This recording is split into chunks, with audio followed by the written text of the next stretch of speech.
नमस्कार आनिङासेयो फेरि मैले तपाईँहरूको समक्ष आज चाहिँ 41 च्याप्टरको छङ्बो मुना चाहिँ लिएर चाहिँ उपस्थित भएको छु भने तपाईँहरूले चाहिँ यो छङ्बो मुना अब मजाले हेर्नुहोस् है त। ल हाङ्गुगे सम्यु वा फेसन साना भन्छ कि त कोरियाको टेक्सटाइल एन्ड फाउन्डेसन इन्डस्ट्री भन्छ के। कोरियाको चाहिँ कपडा र फेसन उद्योग साना भनेको उद्योग भन्छ हो। यो समय कोरियामा चाहिँ कस्ता कपडा र कस्ता इन्डस्ट्रीहरू भएका छन् र कस्ता इन्डस्ट्रीहरू रहेका छन् सम्पूर्ण चाहिँ कुरा हामीले आज यो छङ्बो मुनाबाट प्रष्ट हुनेछ भन्दै र म आज ढिलो नगरी छङ्बो मुनातिर चाहिँ लाग्छु। हाङ्गुगे सम्युस वा फेसन सानप कोरियाको चाहिँ कपडा र फेसन उद्योग भन्छ है। अनि चाहिँ पहिलो प्याराग्राफले भन्छ कि अब तपाईँहरूको र कि थुरामा वा कि फाप सेगिजगन इङ्गी हिमी भ कोरियन ड्रामा र के पाप कोरियन पपको चाहिँ सेगिजगन इङ्गी हिमी भ भनेको विश्वव्यापी लोकप्रियमा चाहिँ यता सहयोग पुर्याए चाहिँ होइन। के फेसन खुक्चे जगुरो छुमगुल फाक्को सुम्निदा भनेको अन्तर्राष्ट्रिय रूपमा चाहिँ ध्यान आकर्षण पाइरहेको छ है। उसी नाल्गिदा रानुन सुब्दामी इസുल छङदोरो हाङ्गुक साराम द्रुन इरोबुथ के त इरोबुथ ती वा छाङसुए मानुन ओछारिमुन चुङहागे सिङ्गागे वासुम्निदा होइन। के अरे कपडा चाहिँ पखेटा हो भन्ने भनाइ सोकदाम सोक्सल भनेको भनाइ है। सोकदाम अथवा सोक्सल भनेको भनाइ हुने स्तरको चाहिँ कोरियन मानिसहरू चाहिँ पहिलाको समयदेखि नै ठाउँमा चाहिँ मिल्ने जुन पोसाक छ ओछारिमुल चुङहागे सिङ्गागे वासुम्निदा भनेको चाहिँ ओछारिमुलाई चाहिँ महत्त्वपूर्ण गरी सोचिआएका थिए। फेसने थेहान सन्जुदुरी इरान खन्सिमुन हाङ्गुगे समिवा फेसन सानप फाल्जन मितकर्मी थयसुम्निदा भनेको फेसनको एथ्यान भनेको बारेमा मैले लेख्न भ्याएन, तपाईँहरू चाहिँ लेख्नुहोस् है त। फेसनको बारेमा चाहिँ पुर्खाहरूको सन्जुदुरी भनेको के पुर्खाहरूको चाहिँ इरान भनेको यस्ता चाहिँ ख्वान्सिम रुचि चाहिँ कोरियाको चाहिँ सम्यु कपडा र फेसन उद्योगको चाहिँ फेसन उद्योग होइन उद्योगको चाहिँ विकासको चाहिँ मितखरुमी थेसिम्दा भनेको मूल आधार चाहिँ भएको छ भन्छ। अब एकचोटि नेपालीबाट तपाईँहरू कोरियन ड्रामा र कोरियन केपअपको विश्वव्यापी लोकप्रियतामा चाहिँ सहयोग पुर्याए। कोरियन फेसन अन्तर्राष्ट्रिय रूपमा चाहिँ ध्यान आकर्षण पाइरहेको छ। उसी नाल्गिदा रानुन सुक्दामी इസുल छङदोरो कपडा चाहिँ पखेटा हो भन्ने भनाइ स्तरको चाहिँ कोरियन मानिसहरू चाहिँ पहिलाको समय र ठाउँमा चाहिँ मिल्ने एउटा ओछारिमुल भन्ने पोसाकलाई चाहिँ महत्त्वपूर्ण गरी सोचिआएका छन्। फेसने ध्यान सन्जुदुरी भनेको फेसनको बारेमा चाहिँ पुर्खाहरूको चाहिँ यस्ता रुचि चाहिँ कोरियाको चाहिँ कपडा र फेसन उद्योगको विकास चाहिँ मूल आधार चाहिँ भएको छ। अब हामी चाहिँ अर्को प्यासेजमा जान्छौँ है। तपाईँहरू चाहिँ ओल्योनुन ओन्दान ओल्यो भनेको के त ओन्दान अथवा चाहिँ ओन्दान र ओल्यो भनेको कच्चा पदार्थ है। ओल्योरुल भनेको कच्चा पदार्थलाई चाहिँ खागुङ आया भनेको प्रशोधन गरी चाहिँ समिरुल सिङसान हानुन सम्यु सानब वा समिरुल योङ हाय ओन्दानुन मान्दुनुन फाङ्जक सानबुन हाङ्गुक छन्जिङ इहु हाङ्गुगे खिङ्जे छगुनुल उयान सानप सिगिए सिजाक थ्वेसुनिदा भनेको ओन्लेरुल भनेको कच्चा पदार्थलाई चाहिँ प्रशोधन गरी कपडा चाहिँ उत्पादन गर्ने कपडा उद्योग र कपडालाई नै फेरि प्रयोग गरेर चाहिँ के त कपडा बनाउने होइन। फाङ्जिसा भनेको बुनाइका उद्योग होइन कपडा उद्योग र हाङ्गुक छन्जिङ इहु भनेको के त कोरियन युद्धपछि चाहिँ हाङ्गुगे खिङ्जे सेगन भनेको कोरियाको चाहिँ आर्थिक निर्माणको लागि चाहिँ सानोबा सिगिए सिजाक थ्वेसिम भनेको औद्योगिकीकरण जुन समय थियो त्यसमा चाहिँ सुरु भएको थियो भन्छ है। थुकी थेगुनुन फाङ्जिक गबुरु छिङसिमरु थेगुमो सम्यु ख्वाजङी सेवा जिमेन्स सम्यु सोसिरो फल्जन हायासुम्निदा भनेको विशेष गरी थेगु चाहिँ जुन एउटा थेगु भन्ने प्राण छ त्यो थेगु चाहिँ फाङ्जिक सानो भनेको बुनाइको उद्योग केन्द्रित रूपमा चाहिँ कपडा ठुलो थेगु भनेको ठुलो आकारको चाहिँ सम्यु कपडा र खोङजाङी कारखानाहरू चाहिँ होइन के त सेवा जिमेन्स भनेको चाहिँ बन्दै जाँदा अथवा चाहिँ हुँदै जाँदा होइन निर्माण हुँदै जाँदा सम्यु थोसिरो फाल्जन हायस भनेको एउटा चाहिँ कपडा इन्डस्ट्रीको रूपमा चाहिँ विकास भएको थियो। र इसन नन्दे भनेको 2010 दशकमा चाहिँ इरु र हाङ्गुगे सम्यु सानप छमदान खिसुरी थोप थुमिन्छ खिनुङसङ सम्यु वा खातुङ खोपुमजिरे सोगे सुजिरुल सेङ्सन हाल्छु इके थुस्मिदा भनेको 2000 दशकमा चाहिँ आएर हाङ्गुगे समूह सानबे भनेको कोरियाको चाहिँ कपडाको क्षमता भनेको अत्याधुनिक प्रविधिहरू भित्रिँदै जाँदा थोइमेन्स भनेको मेन्स उमेन्सबाट चाहिँ कतिखेर चाहिँ यसले चाहिँ दै जाँदा भन्ने पनि अर्थ दिन्छ। थोइमेन्स भनेको भित्रिँदै जाँदा चाहिँ किनुङसङ भनेको चाहिँ कार्ययुक्त होइन कार्यात्मक कपडा भनेको कार्यक्षमता भएको कपडा र जस्ता चाहिँ उच्च गुणस्तरको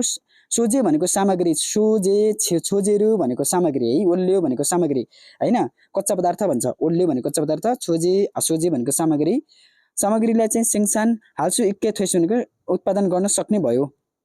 इरान खेलगारो इचन इसिप इनने हाङ्गुगे समूह सानब वा समूह वा फेन्जिक मोल छुङसिमरु सेगे सिजाङ छमिउरुल के त छैटौँ स्थानमा चाहिँ नोफुन खेङ्जे जगुल खाचुगे थुस्मिदा भनेको अहिले आएर इडुडा भनेको के त अहिले आएर चाहिँ के त इडुडा भनेको इरान यस्ता चाहिँ नतिजा इछन इसिप इनने 2022 मा चाहिँ हाङ्गुगे समूह सानाबुन भनेको कोरियाको चाहिँ कपडा उद्योग चाहिँ वाक समूह भनेको रासायनिक केमिकलका कपडा र फेन्जिक मुल भनेको बुनाइका कपडा केन्द्रित रूपमा चाहिँ विश्व बजारमा चाहिँ समूह बजारलाई चाहिँ के त छैटौँ स्थान के त उच्च प्रतिस्पर्धात्मक क्षमतालाई चाहिँ तयार गर्न सक्ने भयो है। के त अहिले आएर है यस्तो नतिजाले चाहिँ 2022 मा चाहिँ कोरियाको चाहिँ कपडा उद्योग चाहिँ रासायनिक केमिकलका कपडा र बुनाइका कपडा केन्द्रित रूपमा चाहिँ विश्व बजारमा छमियो बजारको हिस्सालाई चाहिँ छैटौँ स्थानमा चाहिँ भनेर उच्च गराउने एउटा प्रतिस्पर्धात्मक क्षमतालाई चाहिँ तयार गर्न सक्ने भयो। अब नेपालीबाट चाहिँ एकछिन सुन्नुहोस् है। कच्चा पदार्थलाई प्रशोधन गरी कपडा चाहिँ उत्पादन गर्ने कपडा उद्योग कपडालाई नै प्रयोग गरेर काठको कपडा चाहिँ बनाउने फाङ्जिक साना भनेको कपडा उद्योग चाहिँ हाङ्गुक कोरियन युद्धपछि चाहिँ कोरियाको चाहिँ आर्थिक पुनर्निर्माणको लागि चाहिँ औद्योगिकीकरण समयमा चाहिँ सुरु भएको थियो। विशेष गरी थेगु चाहिँ फाङ्जिक सानाबुरु भनेको बुनाइको कपडाको उद्योगको रूपमा चाहिँ केन्द्रित रूपमा चाहिँ ठुलो आकारको कपडा कारखानाहरू चाहिँ निर्माण हुँदै जाँदा चाहिँ कपडा सहरको रूपमा चाहिँ विकास भएको थियो। 2000 दशकमा आएर चाहिँ कोरियाको कपडा उद्योग र अत्याधुनिक प्रविधिहरू चाहिँ भित्रिए, त्यहाँ चाहिँ जुन होइन नयाँ प्रविधिहरू भित्रिए भनेको, अनि कार्यक्षमतायुक्त कपडा जस्ता चाहिँ उच्च गुणस्तरको सामग्रीहरूलाई चाहिँ उत्पादन गर्न सक्ने भएको थियो। र इरान खेलगारो भनेको यस्ता नतिजाले चाहिँ 2022 मा आएर चाहिँ कोरियाको चाहिँ समूह साना कपडा उद्योग चाहिँ रासायनिक केमिकल कपडा र बुनाइका कपडा फेन्जिक मुल भनेको बुनाइका कपडाका सामग्रीहरूलाई चाहिँ केन्द्रित रूपमा चाहिँ विश्व बजारमा को हिस्सालाई चाहिँ छैटौँ स्थानलाई चाहिँ उच्च गराउने प्रतिस्पर्धा क्षमतालाई चाहिँ तयार गर्न सक्ने भयो। अब चाहिँ अर्को प्यासेज, समूह साना कपडा उद्योगको चाहिँ फाल्जनगा विकास र हाम्के के फेसनहरू आल्याजिन हाङ्गुगे फेसन सानाबी दो कुलुबल थुरिन्द्रुल छुदो हाम्य भनेको कपडा उद्योगको विकास र सँगसँगै कोरिया कपडा उद्योगको विकास सँगसँगै के त कोरियन के फेसन भनेको कोरियन फेसन को रूपमा चाहिँ आल्याजिन भनेको परिचित भएको अथवा चाहिँ चिनाइएको कोरियाको चाहिँ फेसन साना बुदो भनेको उद्योग पनि ग्लोबल थुरेन्दु एउटा ग्लोबल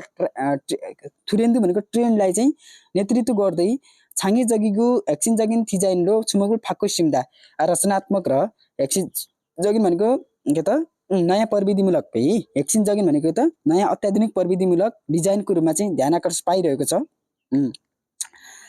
के भन्यो त समूह कपडा उद्योगको विकास सँगसँगै कोरियन फेसन होइन परिचित भएको कोरियाको फेसन उद्योगले पनि ग्लोबल ट्रेन्डलाई चाहिँ नेतृत्व लिँदै रचनात्मक र अत्याधुनिक प्रविधिमूलक डिजाइनको रूपमा चाहिँ ध्यान आकर्षण पाइरहेको छ अरे है। जुन सौल फेसन ओएखु वा ओएखु है, ओएखु भनेको चाहिँ कार्यक्रम हो, जुन कार्यक्रम सौल फेसन ओएखु भनेको सौल फेसन एउटा कार्यक्रम जस्ता चाहिँ खुक्चे फेसन इभेन्ट भनेको अन्तर्राष्ट्रिय फेसन इभेन्ट भनेको जुन कार्यक्रम हुन्छ सानसाना जुन पर्व हो त्यस्ता कार्यक्रम जस्ता चाहिँ खुक्चे फेसन इभेन्ट अन्तर्राष्ट्रिय फेसन इभेन्टमा चाहिँ हाङ्गुक डिजाइन दुर्यो भनेको कोरियन डिजाइनहरूको जुन डिजाइनहरू छन् होइन विभिन्न किसिमका कपडाहरूका डिजाइनहरू छन् त्यो डिजाइनहरूको छाङफुमी भनेको सामग्रीहरू है, छाङफुम भनेको के त सामग्रीहरू चाहिँ मानि सोगे थोइगु इस्सुम्या भनेको धेरै परिचित भइरहेको छ र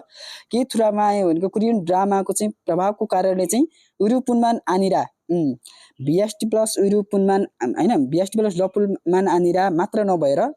र नाउन प्लस चाहिँ पुनमान आनिरा भनेको के त मात्र नभएर अनि चाहिँ योले कस्तो जोड्छ भन्दाखेरि एउटा कुरा मात्र नभई थप कुरालाई चाहिँ देखाउने बेलामा चाहिँ यो ग्रामरको चाहिँ प्रयोग गरिन्छ जुन कि बिएसटीमा लपुल मानिर आनिरा लाग्छ भने नाउनमा चाहिँ पुनमान आनिरा मात्र लाग्छ है अनि उइरु भनेको के हो त कपडा भयो अनि उइरु पुनमान आनिरा भनेको कपडा मात्र नभएर मोजा वा सिम्बल एक्सेसरी दुङ्दो हिवेस खुन इन्गिरुल अक्कु इस्मिदा भनेको कपडा मात्र नभएर टोपी जुत्ता होइन एक्सेसरी भनेको सजावटका सामग्रीहरू आदि चाहिँ विदेशमा चाहिँ खुन इन्गिरुल अक्कु इस्मिदा ठुलो लोकप्रियता चाहिँ पाएका छन् भन्ने छ अब एकचोटि नेपालीमा चाहिँ तपाईँहरूले बुझ्नुहोस् है त समीर साना भनेको कपडाको उद्योगको विकास सँगसँगै कोरियन फेसन परिचित भएको कोरियाको फेसन उद्योगले पनि ग्लोबल ट्रेन्डलाई चाहिँ नेतृत्व लिँदै रचनात्मक र अत्याधुनिक प्रविधिमूलक डिजाइनको रूपमा चाहिँ ध्यान आकर्षण पाइरहेको छ सौल फेसन विक भनेको सौल फेसन एउटा चाहिँ कार्यक्रम जस्ता चाहिँ खुक्चे फेसन इभेन्ट भनेको अन्तर्राष्ट्रिय इभेन्ट होइन मा चाहिँ कोरियाको डिजाइनहरूले चाहिँ कोरियनको डिजाइनको चाहिँ सामग्रीहरू धेरै परिचित भइरहेको छ र कोरियन ड्रामाको प्रभावको कारणले चाहिँ कपडा मात्र होइन कि होइन टोपी जुत्ता एक्सेसरी सजावटका सामग्री आदि पनि विदेशमा चाहिँ ठुलो इन्गिरुल अक्कुसमा ठुलो ध्यान आकर्षण चाहिँ पाइरहेको छ अत्ता होइन कुल्दा भनेको चाहिँ हासिल गर्नु अनि चाहिँ गर्नु भन्छ र आज तपाईँहरूले यति भन्दै म आज चाहिँ बिदा हुन्छु हवस् त नमस्कार।